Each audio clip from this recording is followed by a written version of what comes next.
السلام علیکم ورحمۃ اللہ وبرکاتہ۔ میرا نام ہے سید پرویز جمنی۔ آج ایک مسئلے کے بارے میں ہم لوگ ڈسکس کریں گے۔ کچھ لوگ آپس میں یہ باتیں کرتے ہوئے نظر آ رہے تھے، جہالت والی باتیں، کہ جب مردے کو قبرستان کے اندر دفن کرنے کے لیے لے جاتے ہیں اور جتنے بھی لوگ ہوتے ہیں وہ پھر باری باری تین مرتبہ مٹی ڈالتے ہیں، تو کچھ لوگوں کا یہ کہنا ہے کہ مٹی دینے کے بعد جو مٹی آپ کے ہاتھ میں لگی ہے یا کپڑوں میں لگی ہے یا پیر میں لگی ہے، اسے بغیر دھوئے آپ اپنے گھر میں داخل نہیں ہو سکتے۔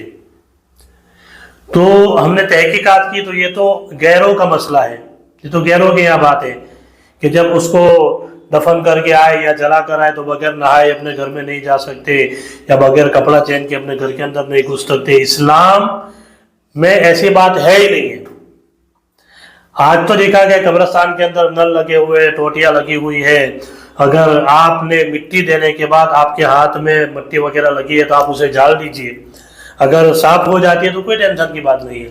اگر پھر بھی مٹی لگی ہے تو آپ اسے قبرستان کے اندر دھو لیں گے، تب بھی کوئی ٹینشن کی بات نہیں ہے۔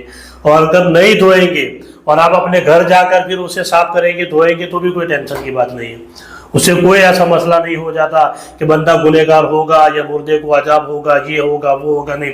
لوگ طرح طرح کی باتیں اپنے دماغ کے اندر گھسا کر بیٹھے ہوئے ہیں کہ قبرستان کی مٹی اپنے گھر لے کر نہیں جانا چاہیے، مردے کو ایسا ہو جاتا ہے ویسا، بہت سارے علاقے میں یہ ساری باتیں ہوتی ہے۔ تو یہ جہالت والی باتیں ہیں۔ اگر ہاں آپ کے ہاتھ میں گرد و غبار لگی ہے، مٹی لگی ہے، تو آپ اسے جھاڑ لیجئے آہستہ سے، اگر صاف ہو جاتی ہے تو ٹھیک۔ اگر پانی ہے، بہت سارے قبرستان میں دیکھا ہے لوگ ہاتھ دھونے کے لیے لائن لگا کر کھڑے رہتے ہیں، ایک ٹوٹی ہے یا ایک نل ہے، اور لوگ یہ سمجھتے ہیں کہ نہیں مٹی لے کر گھر گئے تو یہ ہو جائے گا وہ ہو جائے گا، گھر میں کسی کا انتقال ہو جائے گا، کسی مردے کو تکلیف ہو جائے گی، تو لوگ ڈر کے مارے لائن لگا کر کھڑے رہتے ہیں، ہاتھ دھونے کے بعد ہی قبرستان سے باہر نکلتے ہیں۔ تو یہ غلط طریقہ ہے۔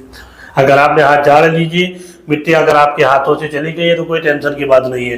دھونے کا موقع ملتا ہے تو قبرستان میں دھو لیجیے، اگر موقع نہیں ملتا ہے تو آپ اپنے گھر جا کر اپنے کپڑوں کو، اپنے ہاتھ کو صاف کریں گے، دھوئیں گے، تو بھی کوئی ٹینشن کی بات نہیں ہے۔ اگر ایسے غلط رسم و رواج آپ کے گاؤں کے اندر، آپ کے سماج کے اندر کہیں چلتے ہیں، اور آپ اگر چاہتے ہیں کہ آپ کے سماج کے اندر سدھار پیدا ہو، لوگ ایسی باتوں سے دور رہیں، تو الحمدللہ آپ کامنٹ کیجئے، ہمارا واٹس ایپ نمبر ہے، ہمارا ای میل آئی ڈی ہے، آپ انشاءاللہ کوئی بھی مسئلہ پوچھیں گے تو آپ کے مسئلے کا، آپ کے گاؤں کے اندر، آپ کے علاقے کے اندر اگر کوئی غلط طریقہ ہے تو اسے بتانے کی انشاءاللہ کوشش کی جائے گی۔ السلام علیکم ورحمۃ اللہ وبرکاتہ۔